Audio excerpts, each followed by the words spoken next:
Galatians 6, verses 4 through 5 says, "Pay careful attention to your own work, and then you will get the satisfaction of a job well done.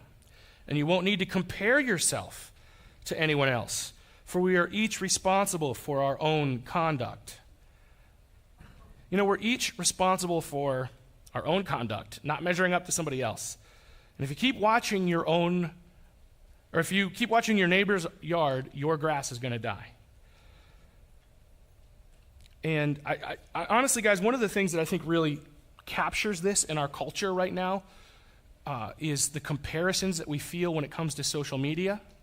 When I put this in my notes, I was especially thinking about Gen Z and millennials, but as I thought about this, I think the more that I thought about it, the more I actually realized that this actually goes beyond just that, and I'll explain that in a second.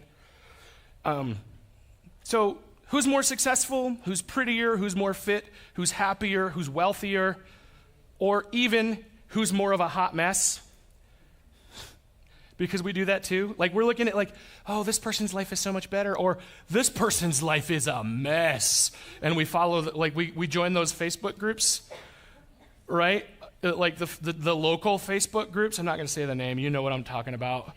We join the local Facebook groups so that we can see how much of a hot mess everybody is. Come on. You guys know what I'm talking about, right? Let me hear some noise so I know that you know what I'm talking about. Okay. We join that group, and we say that it's so that we know what's happening in town. No, it's not. It's so that you can judge all of the people doing all the bad things. That's why we do it. That's why I left the group, because it was making me crazy. Okay? Let's be honest.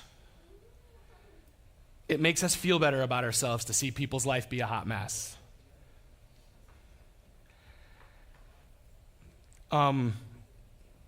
With this social media comparison thing, like I said, I was thinking about the younger generation, especially, but then I got thinking about it, and I was scrolling on social media, and I realized all these ladies I went to high school with, I was scrolling through, and I see all of them had these ultra filtered profile pictures, and they all looked like they were 30 because they felt so embarrassed by their faces. Ladies, you're fine. There's nothing wrong with your face. There isn't. You don't have to make yourself look younger than you are. Be who you are, okay? I know this is a side sermon.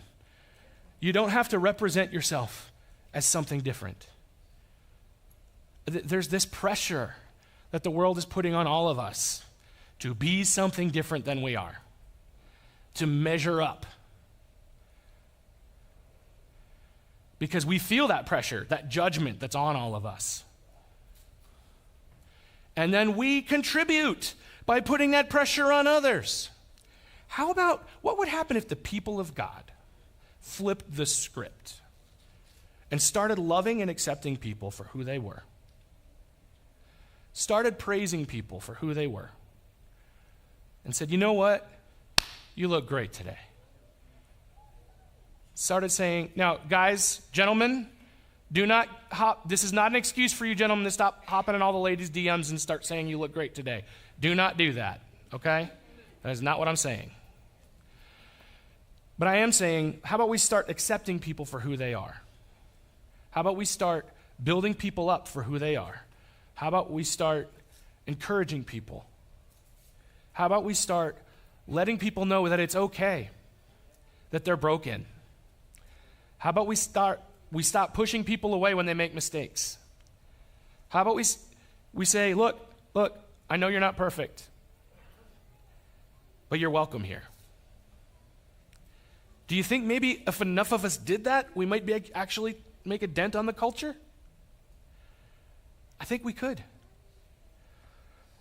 But if we continue to allow the culture to dictate, then we're not going to win. And I'm going to tell you right now, in the middle of this side sermon about social media, I also think about Jesus' words, if your hand offends you, cut it off. If this is pulling you down, and listen, I love social media because I use it as a job. Look, my job is literally comparing the performance of how we're performing in metrics and all of that stuff. And how are we performing compared to our competitors? I understand that. I get that. But is it causing me, if this is causing you in your daily life. Grief. If this is pulling you away from Jesus, just delete it. Look, social media has a fantastic ability to do something. And if you can do it, and if you can use it in a way that honors Jesus, look, I just sent some statistics to our communications team here at the church. Our TikTok channel at Open Arms, we reached like 12,000 people in the past 28 days. 12,000 people watched our videos. Our YouTube channel is 8,000 or 9,000 different people in the past month. Different people. Praise God. That's awesome. So I'm not going to say that we should all just get rid of social media. But if it's causing you to sin, cut it off. If it's causing you to compare yourself to other people, if it's causing you to judge other people, cut it off. Because it's better to have a right relationship with God than it is to walk around with no foot or no hand, right?